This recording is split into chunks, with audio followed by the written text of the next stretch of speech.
Satu yang dipertua pada mesyuarat pertama, Penggal Pertama Parlimen ke-13 ini, Tan Sri Yang Dipertua mulakan persidangan ini dengan perkataan ubah ini kalilah.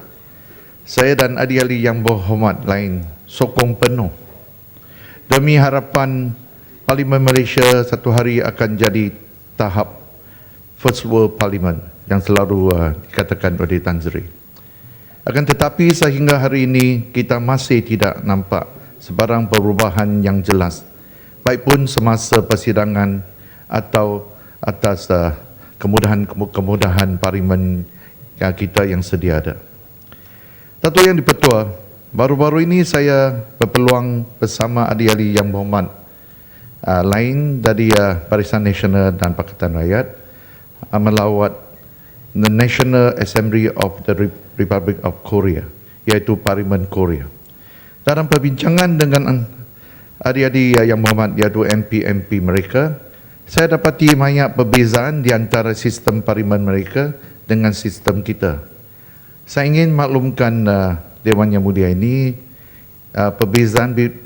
perbezaan yang utama dari sistem parlimen Korea untuk rujukan dan pertimbangan parlimen kita.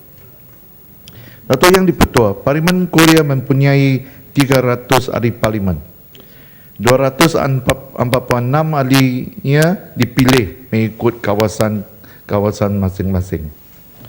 Dan 54 ahli lagi dilantik melalui sistem proportional representation yang pagi ini telah dijawab oleh Yang Berhormat Menteri, dan saya masih ingin minta pertimbangan oleh pihak parlimen tentang sistem ini. Penggal jawatan mereka ialah 4 tahun. Parlimen Korea mempunyai seorang speaker dan 2 orang timbalan speaker yang seorangnya mesti datang dari pembangkang. Penggal mereka hanya 2 tahun dan selepas itu speaker baru perlu dipilih semula oleh ahli parlimen sekali lagi. Dato' Yang Dipertua, Parlimen Korea mempunyai 3 peringkat persidangan: plenary, komiti dan negotiation groups. Plenary persidangan itu ialah untuk semua ahli parlimen mengambil bahagian dan mereka yang buat keputusan akhir. Mereka juga mempunyai 16 jawatankuasa untuk minoriti dan mengkaji bil-bil yang akan dibentang di plenary persidangan. 2 permanent special committee, iaitu yang jawatankuasa yang khas. 1 untuk bajet dan akaun dan 1 lagi untuk etik. Negotiation group mereka ini boleh ditubuh oleh parti yang mempunyai 20 orang ahli parlimen atau yang lebih. Yang tak cukup ni, parti yang tidak mempunyai ahli parlimen yang cukup, iaitu 20 orang, boleh bercampur dengan ahli parlimen yang lain. Dato' Yang Dipertua, saya amat tertarik dengan kemudahan, keistimewaan dan sokongan Parlimen Korea kepada ahli parlimen mereka.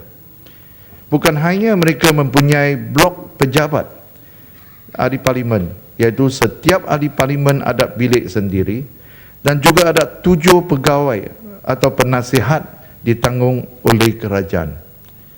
Dan juga mereka mempunyai 2 intern. Saya berasa segan ingin tanya apakah lawan atau keistimewaan yang diberi kepada ahli parlimen mereka. Saya hanya dengan mereka katakan they are very well paid and taken care of. Dato' Yang Dipertua, saya berpendapat sudah sampai masanya kerajaan perlu mengkaji semula sistem parlimen kita. Yang baik kita perlu ditambah baikkan, yang lemah atau yang outdated perlu kita betulkan.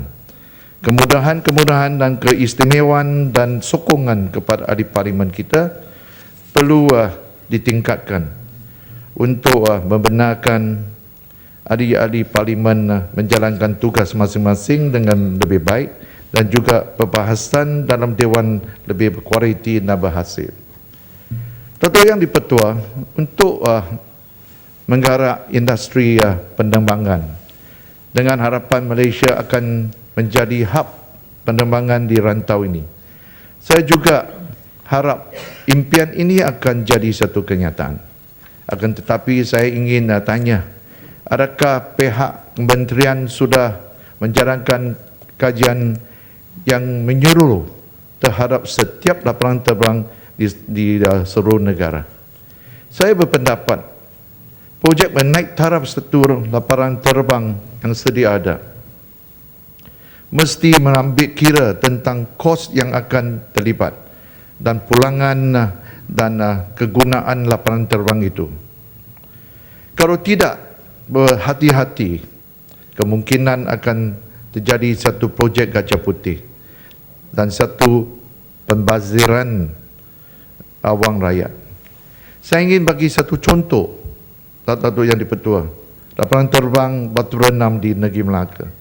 Amat jelas apa yang dijanji oleh kerajaan negeri tidak dapat ditunaikan. Selepaslah membelanjakan 234 juta untuk menaik taraf dan memanjangkan landasan. Sedihnya pada masa kini hanya 5 kali penerbangan satu minggu oleh satu airline saja, iaitu Lion Air. Apa telah terjadi terhadap janji bahawa AirAsia akan sudah setuju dan sudah tanda tangan MOU akan gunakan lapangan terbang Batu Renam dengan Airbus A320. Apa telah terjadi? Firefly akan mendarat dengan Boeing 737. Bagaimana dengan janji akan menjadikan lapangan terbang Batu Renam ini satu hub untuk pekerja asing datang atau pulang dari negeri-negeri selatan? Kita masih tidak belajar dari kesilapan ini ke? Bukankah hanya tidak cuba mencari lebih airline untuk menggunakan lapangan terbang yang sedia ada? Kerajaan negeri Melaka beberapa minggu yang lepas menyatakan mereka nak minta peruntukan dari pusat untuk memanjangkan landasan lagi untuk Airbus 380 ke apa. Saya ingat kemudahan yang sedia ada cukuplah. Kita cukup canggih. Cukup jika kita dapat menwujudkan lebih destinasi tempatan di antara bandar-bandar di Malaysia dan Sabah Sarawak sangat cukup. Saya ingin bertanya kementerian, selepas Bandaraya Melaka dan Georgetown sudah diistirafkan sebagai bandaraya warisan dunia, mengapa sampai hari ini kita masih tiada package perancangan yang menggabung Bandaraya Melaka dengan Georgetown? Mengapa kita masih tidak ada direct flight di antara Melaka dengan Pulau Pinang? Sampai hari ini, apa usaha oleh pihak kementerian dan kerajaan negeri, kedua-dua kerajaan negeri untuk memulakan flight di antara kedua bandaraya ini? Saya ingat ini akan dapat membawa hasil ada pendapatan kepada dua-dua negeri, terutama dalam sektor perancangan. Datuk Yang di-Pertua, sektor perancangan telah menjana pendapatan yang lumayan dan berpotensi untuk dipertingkatkan lagi. Negeri Melaka salah satu negeri yang amat bergantung dari sektor ini. Tanpa hasil dari sektor perancangan, mereka akan jadi satu negeri yang miskin. Negeri Melaka kaya dengan ketinggalan sejarah dan kebudayaan berbilang kaum. Inilah sebab dan keistimewaan menjadi bandar ini bandaraya warisan. Saya harap kementerian mesti mengawal dengan baik tentang sebarang pembangunan dan pembinaan di kawasan sejarah supaya ia tidak menjejas atau merosakkan nilai sejarah yang tidak dapat dikembalikan. Saya amat hairan bagaimana terdapat kelulusan membina bangunan-bangunan tinggi di kawasan zon A. Adakah ia dapat kelulusan dari UNESCO atau dari Museum Negara atau dari pusat? Siapakah kita akan salahkan jika kedudukan bandaraya warisan Melaka dibatalkan satu hari yang akan datang? Datuk Yang Dipertua, saya ingin tahu bagaimana dengan kawasan dia dan adakah sebarang teguran dari UNESCO atau dari badan-badan tertentu. Saya juga ingin tanya apakah kerja pemulihan dan pemugaran ke atas gereja St. Laurent yang nampaknya sudah tertinggal. Gereja ini dibina pada tahun 1700. Salah satu gereja yang paling tua di rantau ini. Harap kementerian akan ambil berat tentang perkara ini dan saya juga ada bawa satu soalan dan minta mungkin dapat satu jawapan yang lebih jelas. Datuk Yang Dipertua, perkara yang terakhir, Dewan Yang Mulia ini dimaklumkan 1,000 bendara pemanja telekomunikasi akan dibina dalam tempoh 3 tahun dengan pelaburan sebanyak 1.5 bilion ringgit untuk meningkatkan liputan internet di kawasan luar bandar. Saya ingin tanya tentang syarat-syarat mengenai pembinaan bendara pemanja telekomunikasi, iaitu tentang tapak pembinaannya, strukturnya, jarak dengan kawasan kediaman. Bolehkah ia dibina dalam kawasan sekolah atau di kawasan surau? Kerana kita di Negeri Melaka kita terima aduan dan memang ada pembinaan bendara ni di kawasan sekolah dan juga di kawasan surau.